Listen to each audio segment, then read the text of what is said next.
celebrate the life of my mother and not mourn her death.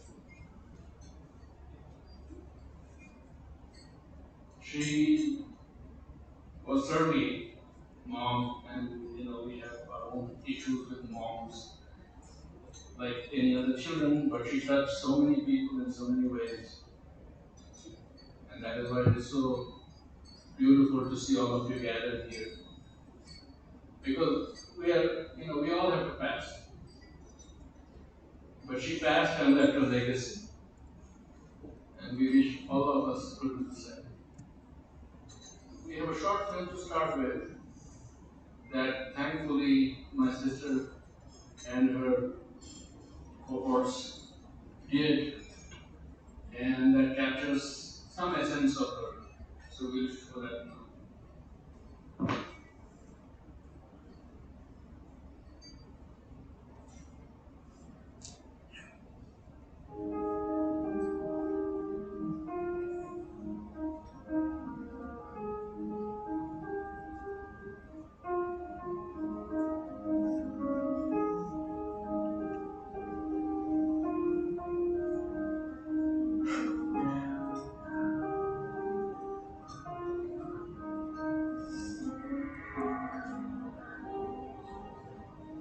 My painting is my best friend.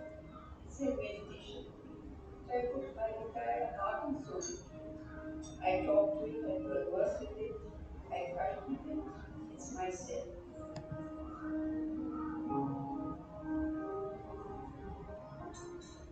Through the years, I have experimented with several styles and techniques. I started out with doing wash painting. Wash painting is actually done on paper. You put very light colors, and after years and years of colors, you dip the paper in water for a while. And once the paper is well soaked, you take it out and put it on the board. After it is semi-dry, you put another very light wash of the basic colors.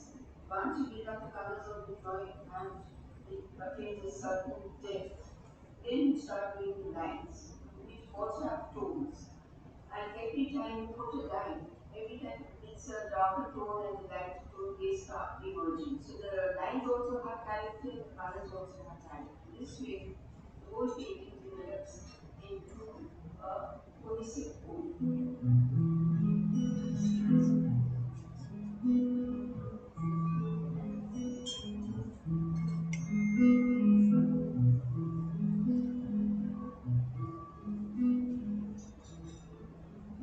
My oil paintings at times became wash paintings because I put very light layers of color. Then they color body.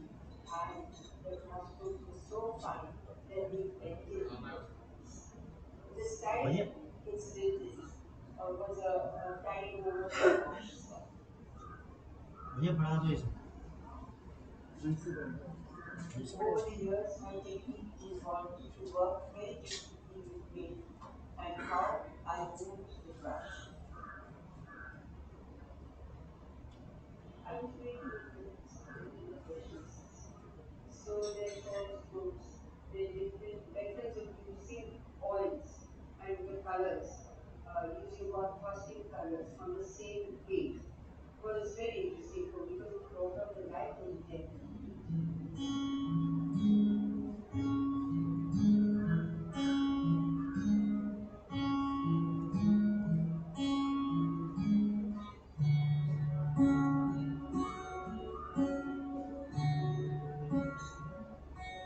Etchings and lithographs is a technique I became interested in because it allowed me to think about forms and lines in a different way.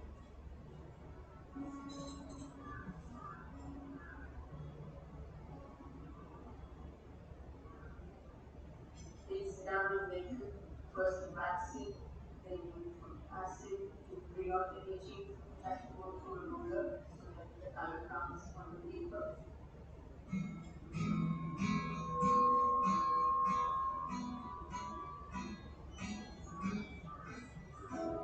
I did not get a formal degree in art. I forged my own path. I found my teachers and learned from them, starting at the age of 6. My first teacher was Mr. Sukhbir Sangal. Mr. Sukhbir Sangal, who later became the principal of Lucknow Art College. He always dissuaded us from copying paintings or pictures from any book or any magazine. He said, just observe whatever you see around you. So I developed my imagination, my creativity to a large extent due to him.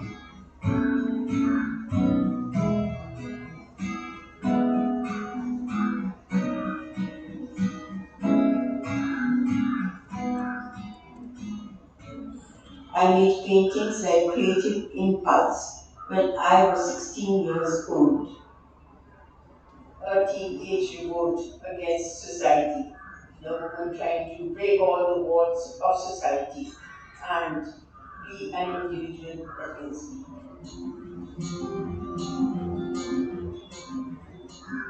I started on oil paintings in the 70s, learning from Sri Vijayan Sen of Kalakendra. Mr. Sen had come from Shantiniketan and had been a student of Nandlal Bose and Abanindranath Tagore. Mr. Richardson was a great teacher. He was a multifaceted teacher who knew all the techniques of sculpture, from oil painting, watercolor painting, and acrylics. Mr. Richardson was universally known in Telugu as Dada, and his contribution to art was great in Telugu. I sculpted a lot, in fact. When Mr. Sen was there, I learned wood carving, I did stone carving, I did a lot of plaster of Paris.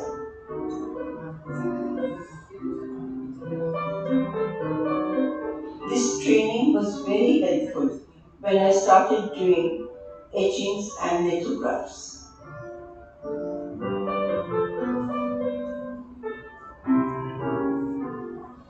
And then, of course, I had another great guru, the blind artist Padma Vibhushan, Vinod Bihari Mukherjee. I learned a lot from him on Indian art, on composition, on Japanese, Chinese art, and the world art.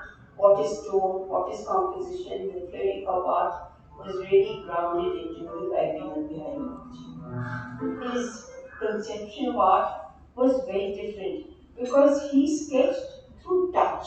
I mean, apart from having our eyes, you have other senses also. Then I understood the importance of touch and sound and what space means.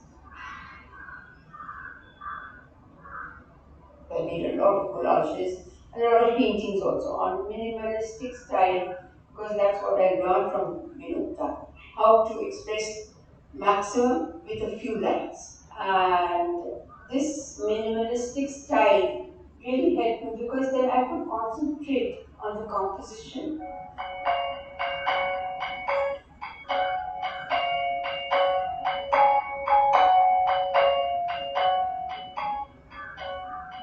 Mr. Sudhi Sankar, Vinod Jensen, they had really, poured the real essence of Indian art into me.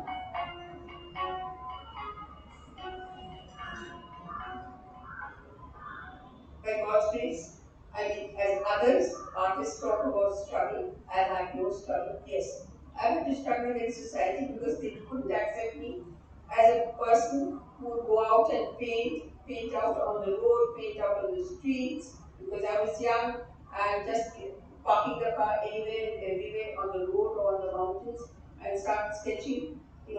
Those days ladies usually stayed at home and they did and cooked. That is also part of that, definitely part of that.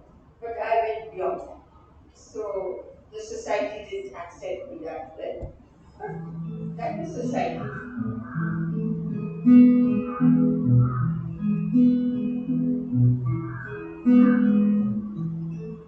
I knew the importance of trees and nature, and that really made a mark on my paintings and drawings. And I always go back to nature over and over again. So society didn't accept that. Unless you understand nature, you will not be able to draw human beings. I used to observe wedding scenes and I used to sketch a lot. We used to have Durga Puja at the house and Saraswati Puja and all that. So these things had an impact on me. In the younger days, myself and my husband, who was a geologist, we would drive right into the Himalayas. And he knew the age of every mountain range. And he would tell me the history, mythology, and the geology of every range. So that was so interesting. A whole new world was opened up before me. So I learned a lot. So I did a lot of series on Devbhoomi.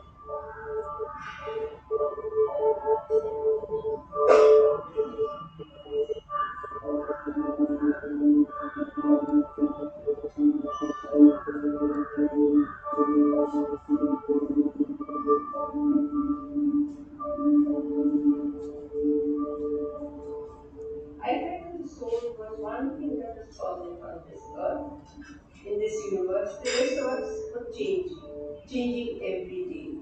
It was just coming and going. Usual rhythm of the universe, which was there. And so that's why it is paintings called cosmic rhythm.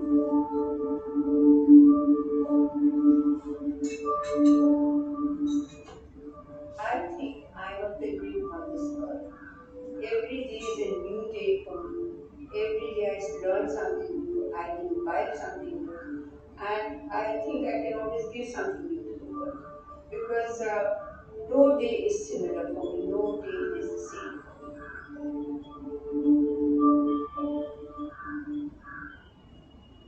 My greatest worry these days is that imitation is becoming a very important part of the lives of the youngsters. This creativity that brings the real self out of you. Each one is an individual, each one has something special in him or her.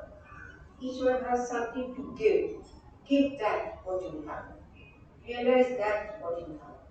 Be original, be creative, and do not imitate others, do not copy the world, because that will only bring unhappiness and you will not lead a fulfilled life. So, painting, what can it give? It gives you happiness. That's the only thing. I feel very happy when I paint. I feel rejuvenated. I feel young all over again.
We are very indebted to Sagar, who's here, and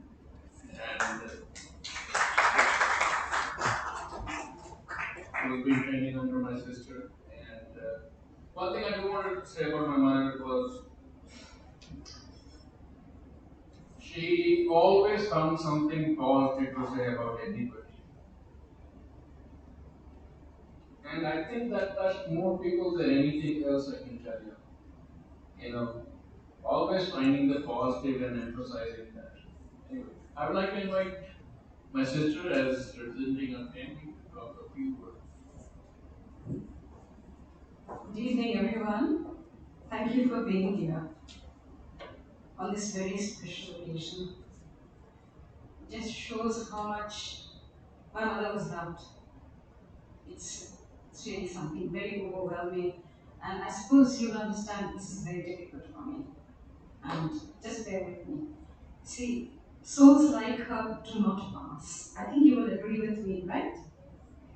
That's why I'm not mourning her, because I still feel she's around and she's watching.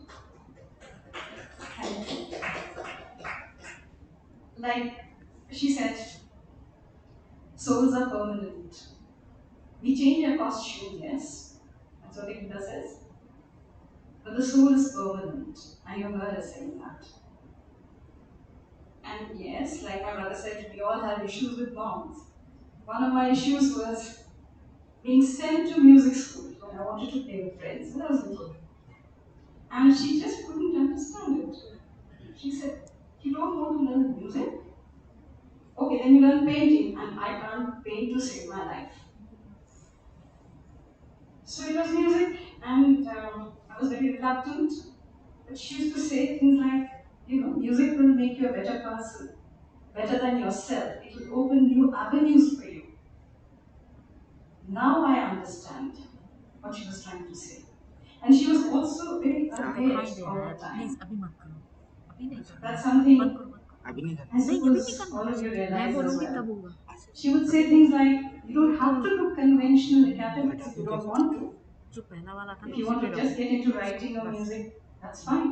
Just let me know. So I'll push you कुछ in नहीं that करना, direction. And I used to मैं wonder, बोलूँगी ना at तभी age करो, 11 or ठीक है, 12, I used to wonder, what is she talking about?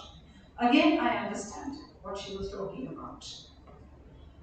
And, well, souls like that don't pass. So I'm not mourning her passing. She hasn't passed. She's here. And I want to read something very beautiful that my paternal aunt said to all of us.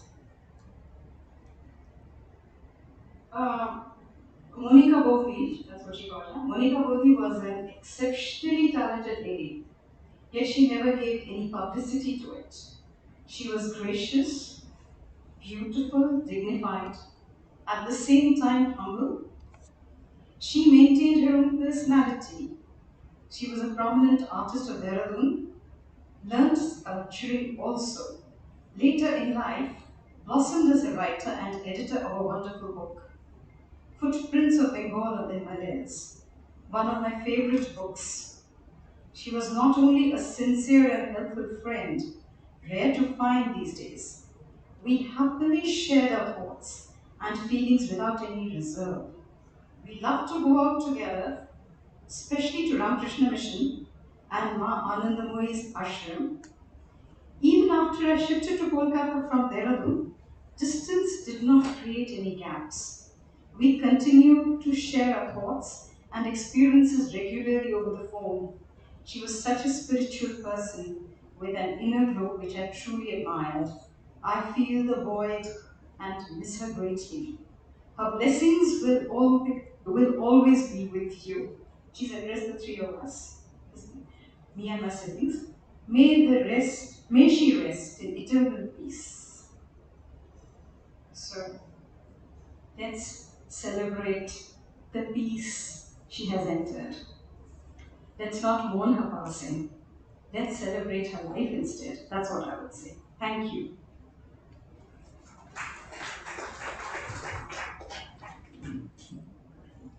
Thank you, Didi.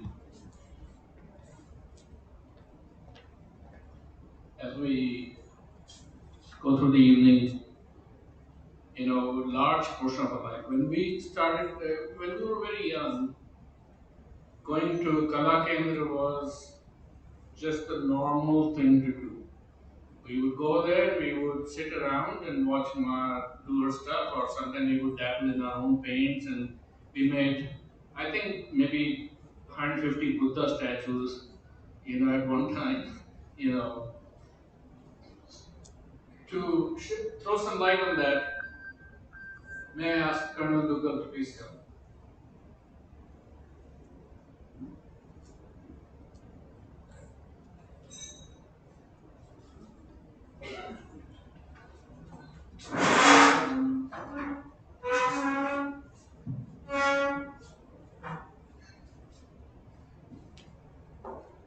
Good evening, ladies and gentlemen. Being called upon to talk about Monika Talukdar is a very difficult thing because she was a person who was multifaceted. She was a wonderful artist, a Her works speak for themselves. She created beauty because she was a very beautiful person. I first came to know Monika when, like Rudra said, all these little children would come to Kalakend.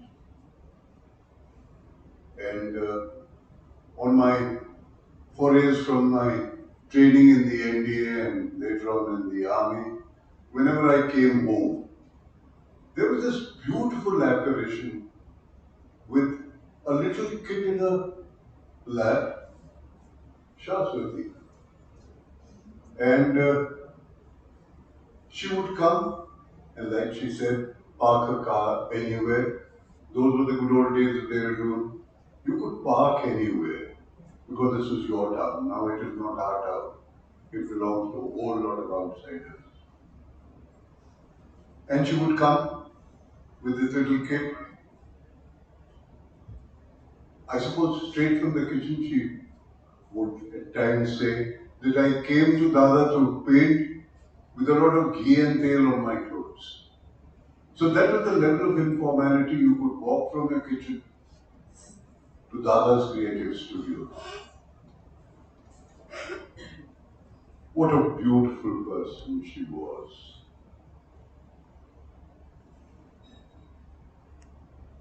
As the years passed and I came home after doing my stint in service, that's when I came really close to Monika. She was at the Dune Art Society, and I was called to come to the Dune Art Society. Went once, and thereafter Monika came to Kalakend and Dune Art Society. My single visit was just it. She guided me after Dada's passing in whatever I do and did to keep his memory in Kalakend alive.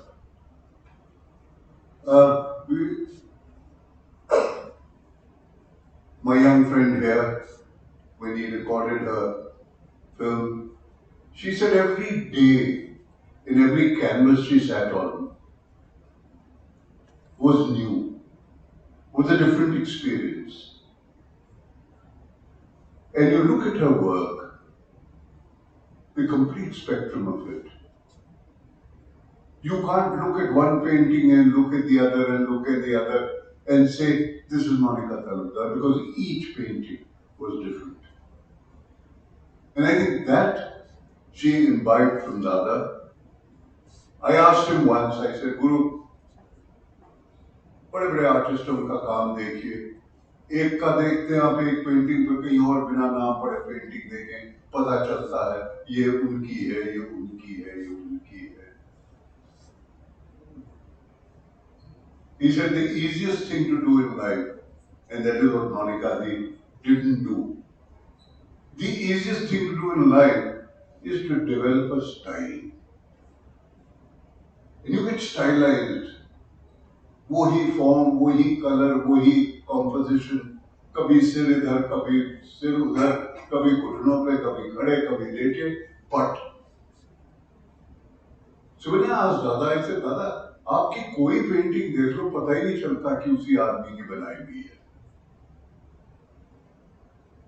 We shall soon be holding an exhibition in Kalakend of the DAC, and since Dada's centenary year starts as of this 25th December, his paintings, some of them that survive, will be put up. He always said, when I sit in front of the canvas, and that is what Monika echoes out here, it is the moment and the inspiration of the moment that makes me paint.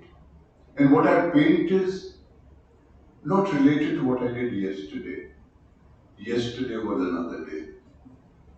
And Monika painted where yesterday was another day. I agree with both of you that we celebrate her. We celebrate her life The beautiful life that touched us, and believe you me, those of us who were touched by her will always live not with the memory of her, but with her presence. Just a few months ago, she was very dear to me, and I considered her to be my friend and advisor. And whenever I looked over my shoulder to seek solace or help, she always had a plan. Rudra once mentioned, she always planned for things to do. Believe you me, she planned for things to do for me, for Kalakir, for life, for painting, and always kept asking me what I am doing to keep the name, the place, the work alive. अभी वो कुछ time पहले यहाँ से गई हुई थी. Believe me, she would call me 10 times a day. 10 times a day and say, Kuku, how are you? How is Kalakir? And I would give her the same answer. But the fact that I was somewhere in her mind and that association was somewhere in the mind, that will keep her alive with all of us who had the good fortune of being touched by this beautiful person. Her life is a celebration. I'm glad we are celebrating her life. And we should always think with love and happiness for this beautiful person who touched us. Those of us whose lives she touched would perhaps be in sync with what I am saying. Thank you very much.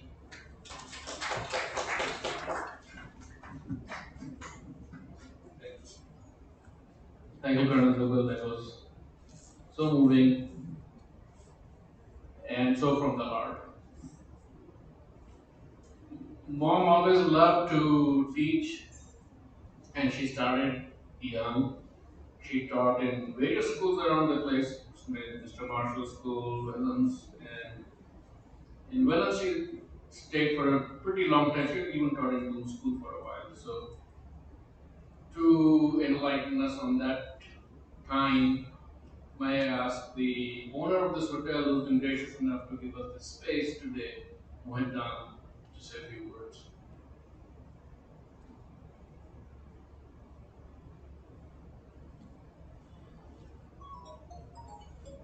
Thank you, Mohitan. Uh, Good evening, everyone.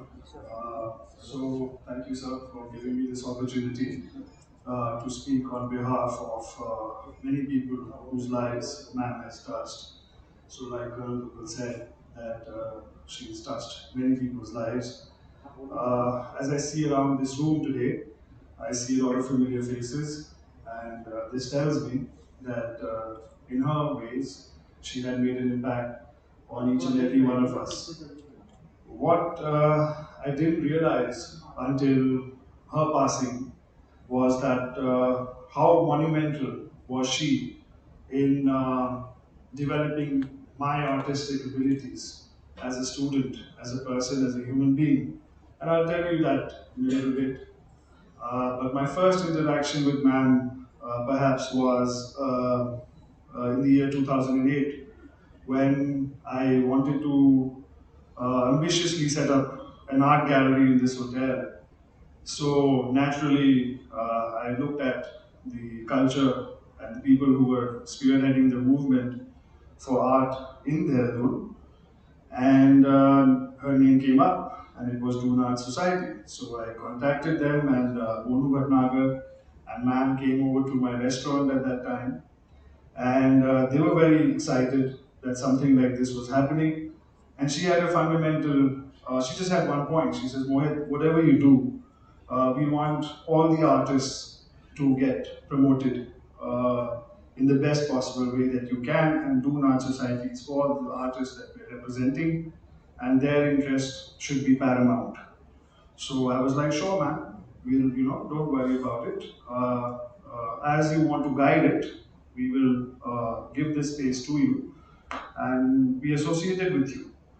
And that was perhaps the beginning of the one of the first art galleries of Dehradun after Kevindra, and then we hosted many exhibitions under her guidance, under the areas of the Dune Art Society. And I just saw how many people she really convinced, and how active she was in bringing everybody together to set up a movement like that. So in my experience, that's what her uh, thing was to the society, to the city. That was her gift, if you like to say. But what I didn't understand is that she had touched my life even before that, and that was through Vellum Boys, my time at Vellum. What I didn't know that Mrs. Talukdar was the actual person who had sown the seeds of the Vellum Art School in the year 1984, and that was the year when Vellum had moved up to grade 12 and had a board class where only two students had taken up arts as a subject. And in a boys' school, in an all boys' school, to convince boys to take up arts, away from the playing field, is a challenge in itself. But so I talked to some of those boys from 1984, and I said, tell me something about your experience with man. So they said, the reason we took up art as a subject in 1984 in an all boys school was because she had drawn the walls of the art school with these massive, gigantic oil paints of nature and trees. And the colors were so vivid and so vibrant that people just wanted. So the boy said that all we used to do is walk between those panels and keep dreaming all day, because that's what gave them the inspiration that inspired them, and that's why they took the art. And you'll be happy to know those two first kids that sat for those board exams got over 90%. So that was, her uh, strength, her, strength as a teacher, as a mentor, and that's where it had all started. So she had sown the seeds of the art program at Vellum, and I studied in Vellum for a good 11 years. And then I had the distinct opportunity to, set up the art gallery with her under her guidance. And I realized today that this was all connected. She was a very important part in making all this happen.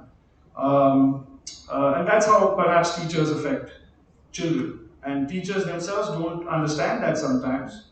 And we all have that favorite teacher, where we remember them years and years after. Uh, and you don't remember them for years altogether, but then something happens in your life and you're like, oh yeah, that was the reason. So today I had that eureka moment. I was like, yes, that was the reason that ma'am was a part of Vellum. So on behalf of the Vellum Boys School, not the school, the old boys, they asked me to say something about her. Just nothing big, but they told me that there is a certain line they wanted me to say. So they said, at Vellum, we remember her with a beautiful realization that artists live forever, as their artworks are always full of life and inspiration for generations to come. And we hope that this is true for us. And so that's all I have to say. I hope we'll remember her, and she's in a better place. Yes, so thank you. Thank you, Mohit.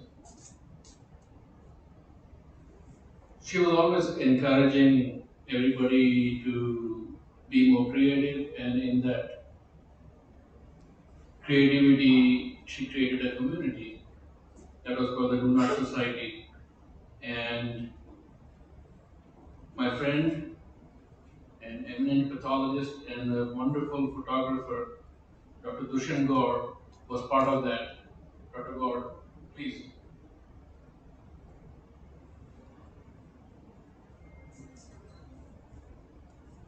Thank you so much. Good evening, everybody.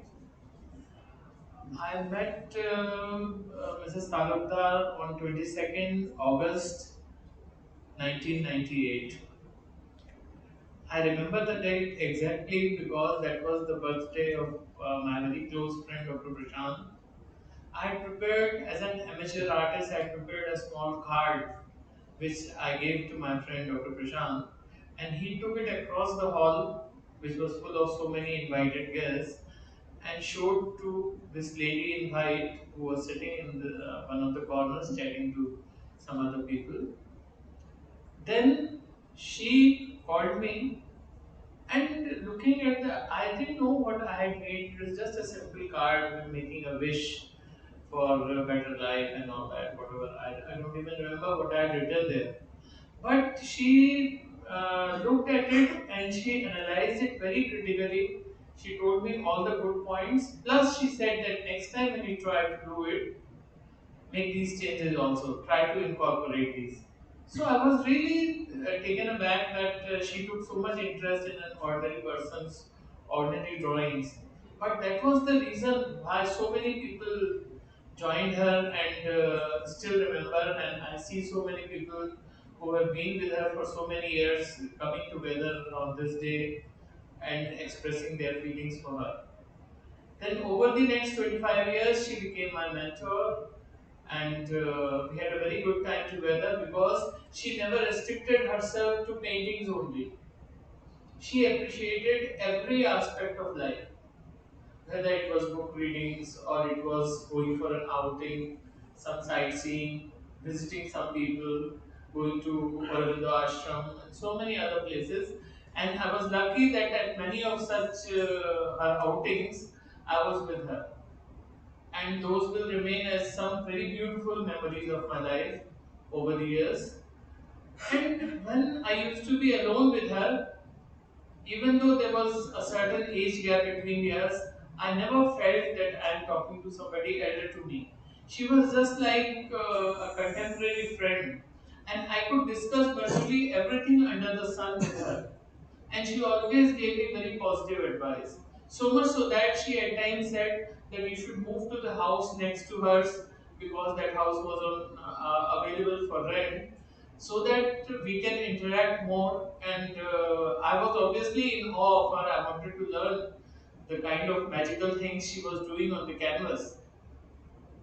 But somehow it could never happen that I could move all the way from Jolly Grant where I'm living to stay close to her and spend much more time with her. All I can say is that today she is not in her physical form, and that has closed the distance.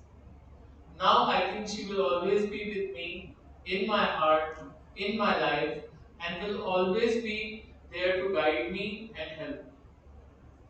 So, just as Indrani said, that she has not gone anywhere. It is true. Once you leave your physical form, you belong to everybody, not just restricted to your family members. And I don't see myself as different from Rudra and others because she accepted me wholeheartedly. She will always be with me till the last breath of my life, and that's all I can say. Thank you so much. Thank you so much. She always loved to teach, whether it was part of the Donut Society or outside of that. And um, one of our students, Ms. Seema Nichani, is here. Uh, we have other students as well. Please, Seema, come and say a few words. Thank you.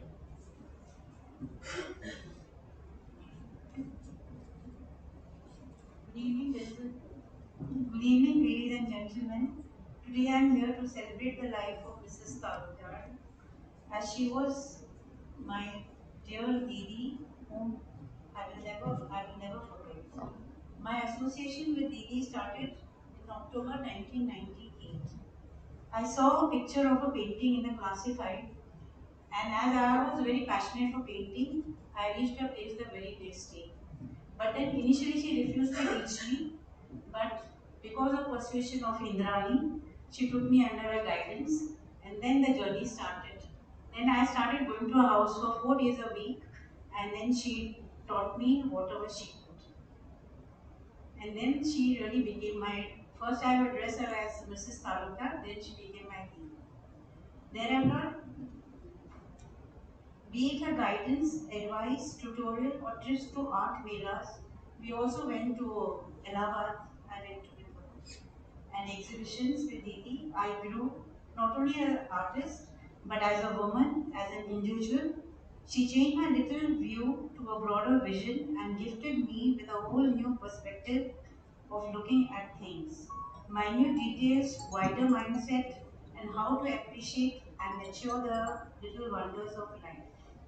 That was Didi, a brave heart with a smile that won, a mind that was soulful and intelligent, and a vision that was intricate and beyond words. She was the one to introduce me to exhibiting my artworks, giving names to my paintings. She always said, the more you give, the more you get. She was also the founder of Dune Art Society. It was a baby and she wholeheartedly nourished it and its members, not only to grow as artists but as human beings. We learn not only to paint but to evolve, to share, to work as a team, to help, and most importantly, to put our thoughts, our feelings on canvas and to travel the untraveled road of imagination, colors, unspoken words, and hidden emotions. Didi was a definition of a complete woman, a beloved wife, an ideal mother, a considerate friend, a sincere devoted artist, and a fighter till her last breath. She was also very well versed in English literature. In the last year, she managed to live up to her dream and she went on to publish a much appreciated book called The Footsteps of Bengal in the Himalayas.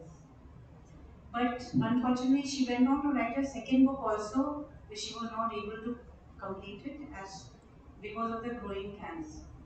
She finally breathed her last on the 23rd of July, fighting strong and remaining positive throughout her battle with cancer. She has all left us with a hollow in our hearts that never can be filled. But the beautiful part is that whenever I think of Didi, I see a beautiful lady, elegantly dressed in a cotton sari with glowing skin, a smile on her face, and a heart of gold. And I find myself smiling with numb eyes, wishing from the very core of my heart that wherever you are, Devi, may you always be smiling and blessing us all.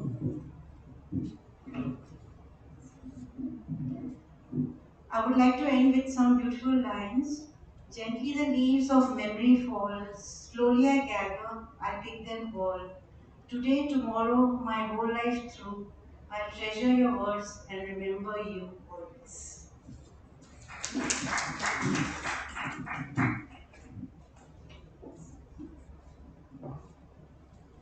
Thank you, Seema. That was so beautiful. Do Not Society was, as you said, her baby, and she nurtured it and she worried over it, just like a toddler and a teenager, and all the issues that erupted as a result of forming a society. So, part of that, may I please ask Anjali Thapa, please, to come and say a few words.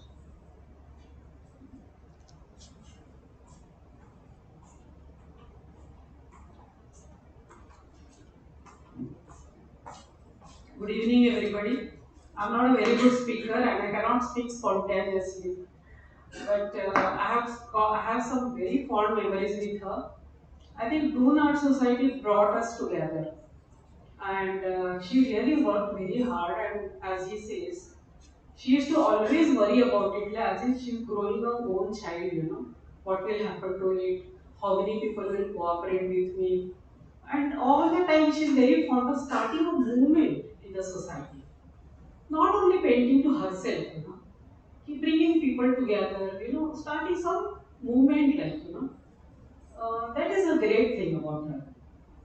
We spend so many evenings together, having tea together, discussing on so many things, not only painting, spirituality. Sometimes she used to talk so much about Ramakrishna Paramhouse, then Mahamani.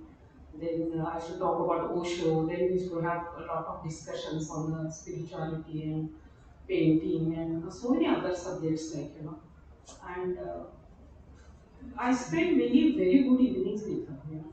I used to carry some water and make some snacks for us. We used to enjoy over the cup of tea like that. She was very motherly to me because I lost my mother long time back, so I was looking for a mother in her.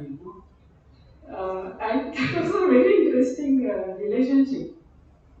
Because I belong to South, and I came to Dehradun. I belong to Karnataka, born brought up, even though I belong to a Maharashtrian family. So I lost my mother long time back, and after the retirement of husband, we settled down here. My husband belongs to this place. So I didn't have any elderly person to see around where I can take shelter about of. So I found always a mother in her. Whenever I used to go to her, ऐसा लगता है कि मैं कहीं मायके में आ रही हूँ या मेरी मम्मी के पास आ रही हूँ.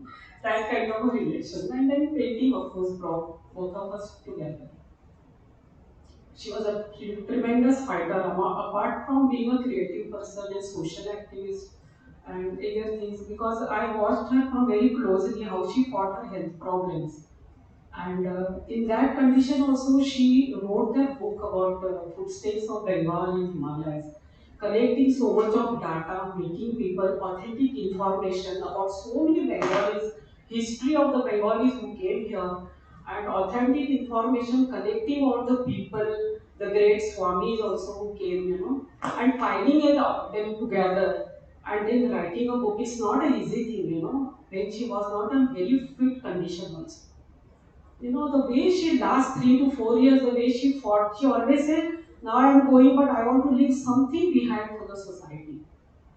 I want to leave something for the society. Everybody is going, but at least I want to know people ki how much contribution Bengalis have given to Uttarakhand.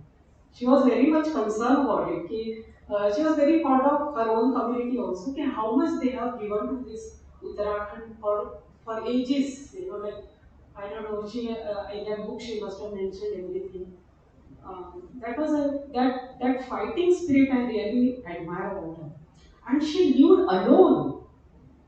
You see, last 3 4 years she was alone just with one Mali, sleeping in the garage, and she's writing. She's busy in her own world. Like she had no fear. I asked her, madam आप अकेले रहते हो कुछ problem मेरे को ये phone number है मेरा जरूर फोन करना कुछ भी होने दो you just ring me up I'll be here like that. And she used to be must all by herself, not bothered about much and worried about her health problems and all. And that is a great thing to learn from her. Big fighter, and never, she was not scared of living alone. I think she enjoyed the loneliness. And all the great artists, writers, painters, sculptors, they enjoy loneliness and they want to stay with themselves. And then they get connected with the God.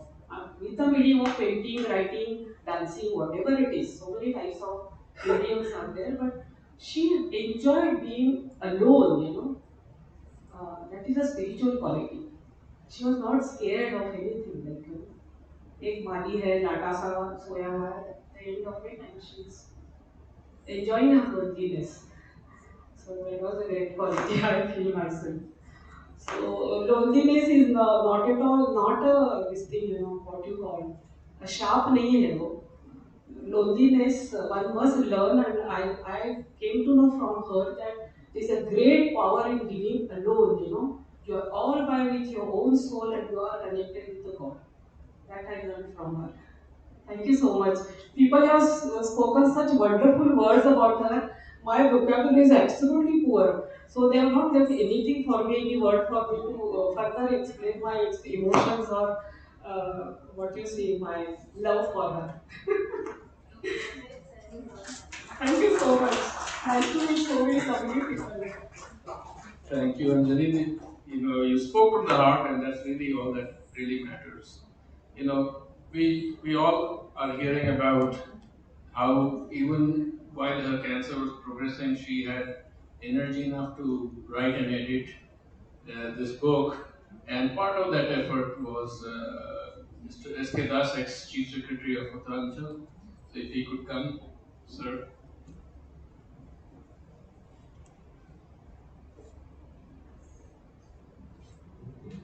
I can take this to you.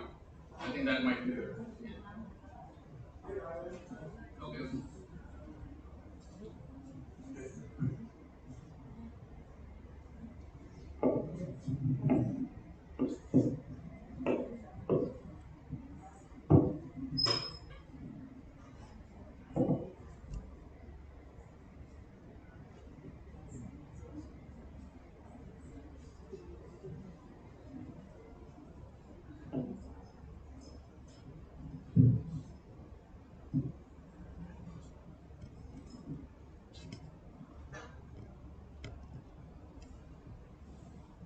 Forgive me, I took a lot of time coming here. But, it is very difficult for me to speak about somebody I've known so closely and so intimately. I met the Talukdar, your father, in 1980 when I was posted here first as a district magistrate. And what impressed me, not just Mrs. Talukdar, Monika Didi, but also your father, S.N. Talukdar. I mean, he was a celebrated geologist of the country, perhaps the most famous geologist of India. And how little he spoke about himself, but he was always interested in the pursuit of knowledge, in finding out about other things. And also Mrs. Talukdar, Monika Didi, she remained my friend from 1980 till now. And I can scarcely believe that she's no more. In fact, when I see that picture, I feel that she's still there. It's uh, I knew that she had this dreadful disease and then she was not going to be around for a long time. But I've never heard her talk about her disease.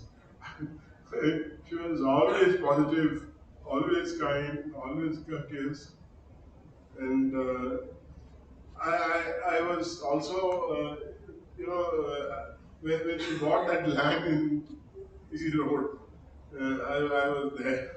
And when they built the house, I was there. And so, for me, it's very difficult to speak about her. But as an artist, she was a wonderful artist. I mean, I dabbled in painting, oil painting, watercolors, oil paintings, and so on for my school days. But I can say that she was entirely self-taught, and she could bring so many strands together that there was another aspect to artistry, that is the aesthetic dimension. She was a gentle, kind, compassionate creature. She could bring in so many elements, and sitting close to her, I could recall, what I gained from her. Uh, it's incredible. It's very difficult to describe in words what I learned from her. Uh, when she uh, I was very flattered and very sort of, I was very thrilled when she invited me to inaugurate her art exhibition here in this hotel. And uh, there was a big gathering. I mean, more people than perhaps in this hall. And she said, "You have to speak." So I inaugurated that exhibition. I was very flattered. And so I said that I mean, I have not known an artist. I have known many artists and very famous artists, but an artist who was so involved in the art and for such a long time. I mean, she in Dehradun, she's been here for more than 50, 55 years. And from our childhood in Allahabad and her graduation from Allahabad University, she's involved in but the two singular influences in her life, the artist Singal from the Shantiniketan, and also from Vinod Bihari Mukherjee, the great master. I remember her writing in her book about Vinod Bihari, and she came to him to assist him when Vinod Bihari Mukherjee had become almost blind. And Vinod Bihari asked her when she met him first, "Are you a drinker of tea or are you a tea drinker?" And she said, "Both." And then she offered to pour the tea for him. And he stopped her and said, "I will pour the tea." And that was at the stage when he was completely blind, almost 99% blind. But Vinod Bihari Mukherjee, people outside Bengal perhaps don't know too much about him. There's a wonderful film, documentary film made by Satyajit Ray about Vinod Bihari. I think it's called The Inner Eye. The Inner Eye. And this is about, because Satyajit Ray was a student of Vinod Bihari. And even when he was blind, he made those wonderful murals on the ceiling in Shantiniketan, Kalabhavan. And Vinod Bihari, his daughter, Mrinalini, was also a wonderful artist. And she also died a few years back. But I think these people are not so well known outside India.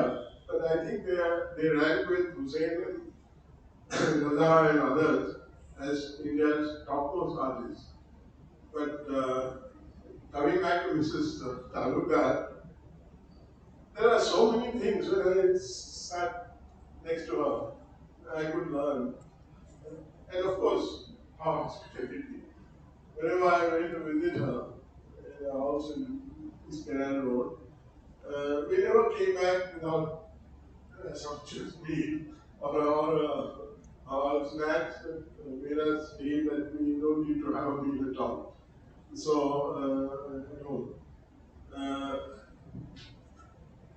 I noted down a few things that from Vinod Bihari Mukherjee, she learned about the theory of art, both Japanese and Chinese art. And Vinod Bihari was a great scholar, apart from being, although he was almost totally blind, but he was a great scholar. And as an assistant to Vinod Bihari, she picked up so many things about Chinese and Japanese art. And then that was one of a lesson to me. Uh, the other influence that I must mention is the influence of Tagore. And Tagore is somebody, all of us in Eastern India, Adelaide, really, the spirit of Tagore has given sustenance to all of us. This is a line which I remember in one of our writings in that book, Footprints of Bengal in the Himalaya. I slept and dreamt that life was joy. I woke and saw that life was service. I waited and behold, service was joy. And the other quotation, let me not beg for stilling of my pain, but Father,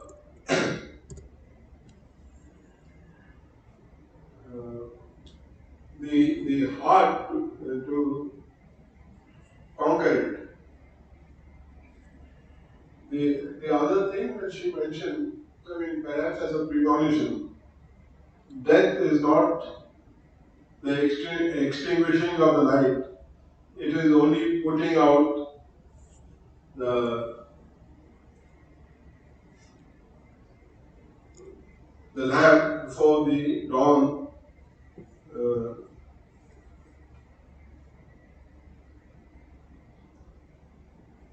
the last quotation that I was mentioned about Tagore, I mean, which is very apt about Monika Dini. After you have taken, this is Tagore, after you had taken your leave, I saw God's footprints on the floor. Thank you very much.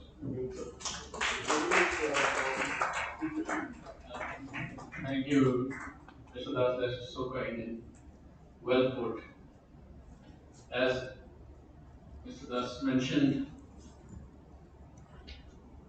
about my dad, he's rather well known as a geologist in his town, probably beyond. And when he was ailing and quite under the weather for a while, I came and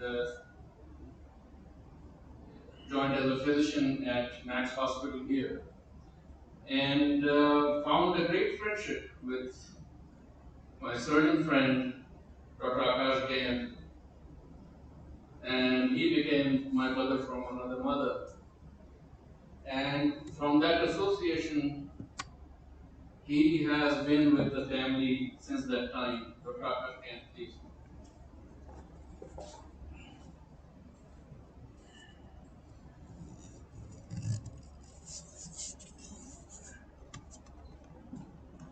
Thank you, Rudra.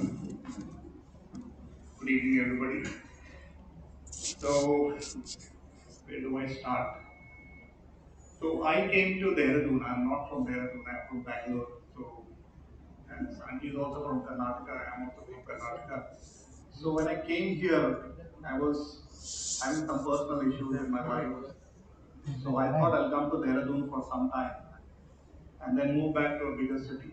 Because I'm a practicing cancer surgeon. With him, we worked together. So 2009, 2013, uh, I got a call from Rudra that they're starting a cancer unit in Uttarakhand. So would you come to Dehradun? So I said, if you are coming, then I would come. So I left my place. That time I was in Gujarat. Uh, Came to join Rudra 2013, and that's how the association with the family started. I think on the day third that I came and met him, I was invited graciously by him for dinner, and that's when I met Auntie.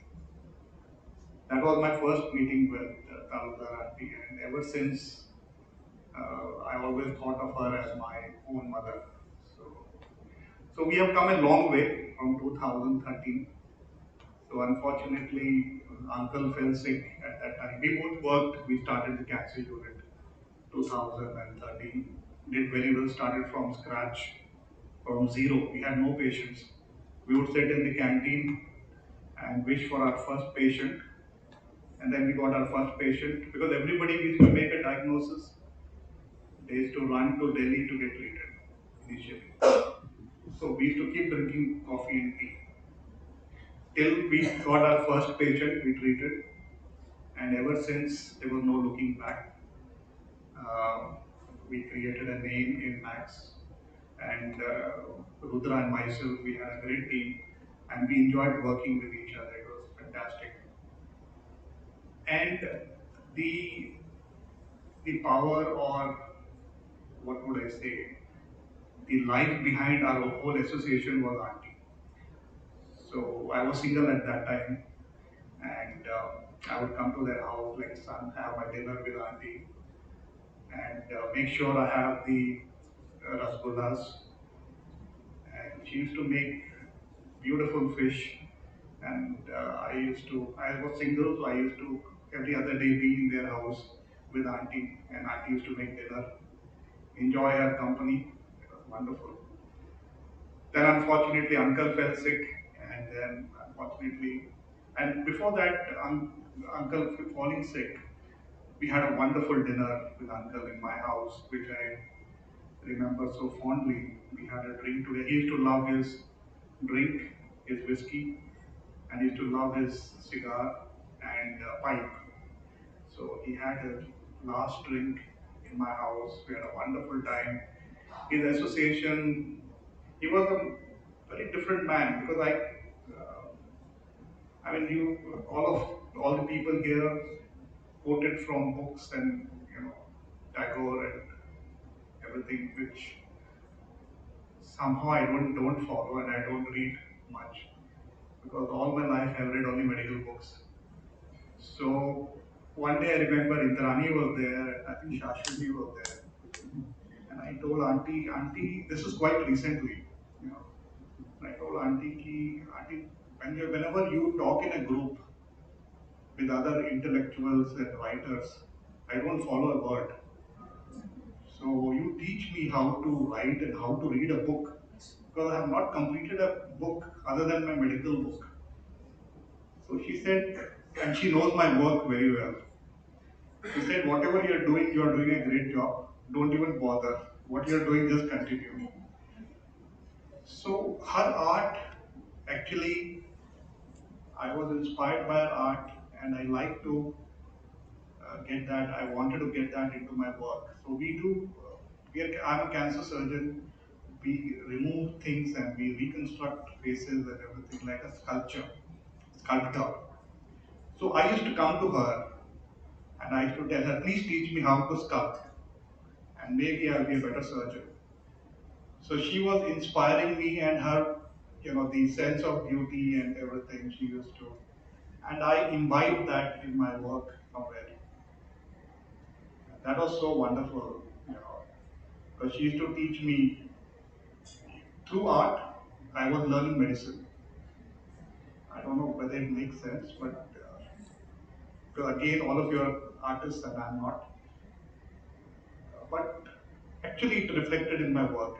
And Rudra knows our work. We remove half the face and we reconstruct it completely. So Auntie's art work, she taught me a lot about beauty and art and sculpturing.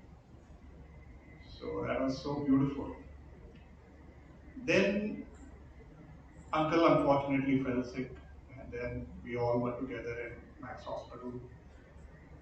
Uh, Unfortunately, Uncle couldn't make it, but Auntie was and I was together with the family. Rudra was there, and that time we spent together and got very close to Auntie, because every day has to be with her. And then this thought came into our minds that we should have our own hospital now. We are a great team together, we should have a hospital. So we started looking for a place to start our own cancer center. And Auntie used to come with us, looking for land. Okay, where will these guys make a hospital?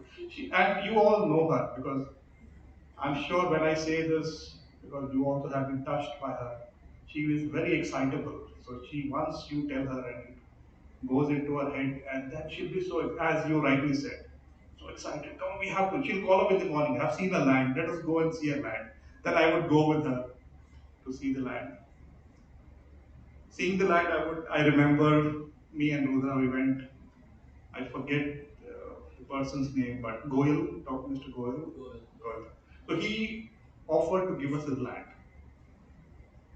So we said, great. He said, it's on the top of the hill.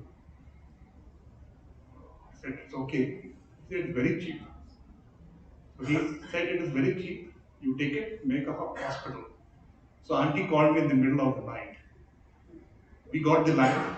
Okay. He is giving me one half of the hill to make the hospital. So let's go and see the land.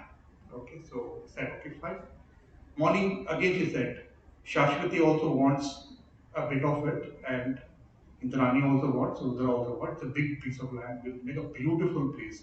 Art gallery on one side, painting this, other side, hospital, everything was there. I said, fine, fantastic. So we already made. I called up my house in Bangalore, so they also wanted a piece of the hill. So everybody wanted a piece of that hill. So then we decided, okay, we have to see this place now. So me, Rudra, we started off the journey to see the hill. And we asked the auntie, would you come? No, she said, you see the hill? I'm sure it will be good. Let's start. We'll make the hospital. Fine, we started climbing the hill. And Goyal uncle was also with us. We are going up the hill, up the hill, up the hill. Initial part of the hill, the road was very bad. So Mr. Goyal said, WHO is giving some grant. So we're going to make World Bank. The World Bank is going to give us the loan, so the road will be made. Don't worry about it. Don't worry about the land.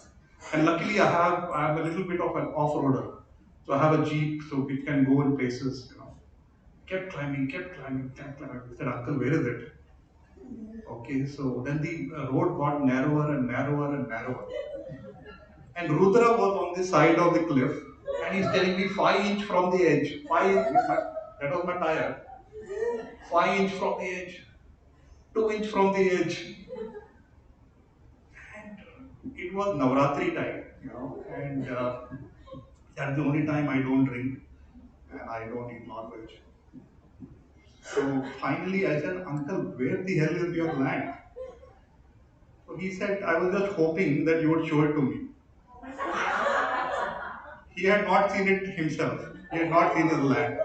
So I said, Uncle, that's enough. So let us go back. Now, how do you turn? I mean, I'm on the top of the hill. All of us are there on the top of the hill, and Auntie is calling, "How is the land?" So we said, "Okay." Now Rudra and some of our friends they stood at the corner of the cliff to show me where the edge of the hill is. So then I have to reverse now. I have to come back. So somehow I managed to turn my car. We came down, it was Navratri, but I said, Rudra, we have to have a drink now. Forget it. Because I think it's the second life to us God has given. So let us forget everything. And Auntie, how was the land? How much are we going to take? So that's how she was, and very excitable, and that was the beauty of Auntie. She was so pure in heart. And this was also one of her dreams. And if any day, God willing, if I make my own hospital, definitely one ward will be named after her, for sure. Then, unfortunately, what happened, we all know, and people have touched upon that. She also got diagnosed with cancer, and what a big one, actually. So we were all shocked. It was a family, and I consider myself family. Rudra is my elder brother. So it was a family occasion where she said, it just came up, this thing came up, we saw it was quite a big tumor. So I operated on her, did very well for 4 years, but then came back. But she had her own way. So for me, I learned a lot of things in medicine because of her. She had her own way. She said, this is how I want. Now, we would suggest her a few things now, but she was very clear in her mind what she wanted and where she wanted to be. She was very clear she wants to be in Uttarakhand. So Rudra is a cancer specialist also. He tried his best to, take her. Of course, part of the treatment was done in US. But again, he wanted to take her. She said, no, I want to be in my house. And that's not going to change. She knew exactly what she wanted in life. And she lived her life with all the dignity. We tried to shove in pipes to her. She said, no, I don't want. So she was very clear. कि ये करेंगे तो ऐसा होगा, ये नहीं करना. I learned a lot about medicine from her. And the kind of life, and Auntie is also here, and they're all Auntie is so full of life, she was so full of life. I saw the real meaning of friendship when I see them together. So, and I'm blessed that I came in contact with her. I mean, I'm totally blessed that She graced my life, and I think that even how much she achieved in her life, even if I can achieve one quarter of that, I will be a very, successful man. On that note, I think, as everybody has said, we need to celebrate her life. If I have lived the way she has lived, it calls for a celebration. We have lived well.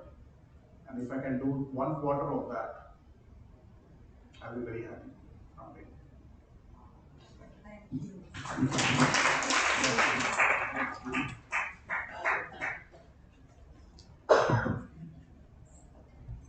Thank you, Akash. You always make people laugh and cry at the same time. But Akash is a great artist as well. I've seen his work in surgery, and it is a work of art. Towards the later years, I was always interested in enhancing the art life of Dehradun, Uttarakhand in general. And as part of that, we came in contact with an extraordinary person, serial entrepreneur, and impresario extraordinary, Nicholas. Nicholas Huffland has been in Dehradun since he moved from Delhi and came in touch with Mark through the art world. Please, Nicholas, come and say a few words. Thank you.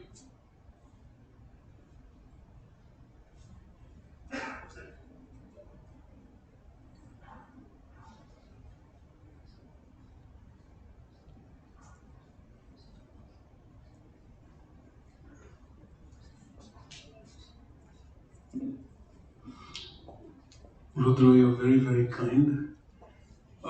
Unfortunately, there is no impresario here. Uh, just someone who is touched by something quite extraordinary. Um, when one comes to a gathering like this, the photograph that one sees, suddenly tells you that something's shifted. Um, and that's when you learn, the way writers write. There was this line right at the end of the Titanic. It was a movie, I understand. So, right at the end, this elderly character uh, drops this diamond into the ocean, and she says, "Well, that's the story." And I've told you the story. And if you remember him, he is remembered. And if you don't remember him, he is not. So that's where we all stand with this photograph. Happily may we remember. My own brushes with Mrs. Talukdar were much like that poor Pandit in that story from Birbal. The story of the Pandit who's promised a whole lot of gold by the king if he stands in the middle of an icy pond all through a winter's night. And he does. And then when he comes to claim his reward, the king says, "You know what? Something must have warmed you." He said, "Yes, your palace there, far away. I saw the lamp burning, and I was warmed by that. So I managed to survive the night." So my brushes with Mrs. Talukdar was something like that. Okay? A lamp burning over there in Dehradun, me eking out my life in Delhi. And every now and again you'd come in and meet this lovely person. And the most wonderful thing that I remember about her was her tremendous capacity to tolerate idiots. Okay? No, really, oh truly, you have no idea. She could tolerate fools gladly. She did not suffer them, she almost relished them. I'm one, I know. So, I never ever thought of her as, somebody who's, been the sort of hand holding life to Vinod Bihari Mukherjee, uh, someone who's been a leading light in art here. Never saw her as that. Always, because of the way she was, always saw her as a very senior fellow journeyman. Okay, why? Because whatever you were doing, she was doing too. You know, she'd been there, she'd done that, and yet she was around doing more and doing more. And because you hung around, you learned too. And you saw how it was done. And that's the wonderful thing about having people like that around you. People who've been there, done that, and are still hanging around to show you how it's done. That's the lovely thing about such people. As for tolerating fools gladly, I'd seen, she never stuck to a style in her painting, ever. Everything was different. Foliage once, I'd see all kinds of work. And then suddenly I saw this work of Durga with Mahishasur, and I said, wow, that's something. And then I started foaming and blabbering at the mouth. And I said, ma'am, you have to paint 3 or 4 pictures with me. I mean, note the arrogance, with me. Alright, this is the artist, senior artist, and you're going to paint with me. Okay, so that arrogance too, she sort of tolerated with a very benign smile and said, yes, Nicholas, what will we paint? We. So I said, yeah, sure.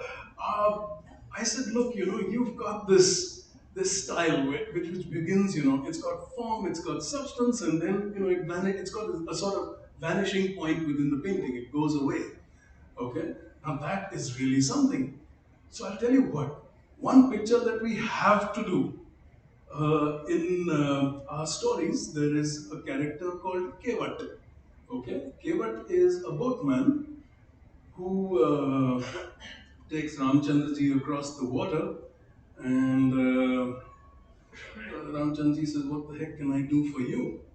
And he says, "Nothing. I carried you across the water. When my time comes, you carry me across the water." I said, "We have to paint Kevat. There's a mystical quality. We can invoke all these mythologies and all those mythologies. There are parallel mythologies in Greek mythology. Blah blah blah blah blah." And she's just sitting there with this bemused smile. I can still see it. What the shit is this idiot talking about? And she's still tolerating me, not putting me out of the room. Lovely. And then that's not all. Then I go on. That's not all. So I said, and then ma'am, we also have to do uh, this other scene. It's a scene from Bhav Sagar. Bhav Sagar is where the soul uh, crosses this endless ocean. And according to the story, each soul has to catch the tail of a cow. And it's that cow that sort of guides you across this endless Bhavsagar. And I remember that conversation. And I still didn't get thrown out. She said, yeah, maybe someday when I have the energy, we'll do it. Which is such a polite way of saying, get out of my face for God's sake. You're making no sense. You're an idiot. You know nothing. Get out. But all she said was, yeah, someday we'll do this. But conversations are given to us for a reason. Interactions are given to us for a reason. Now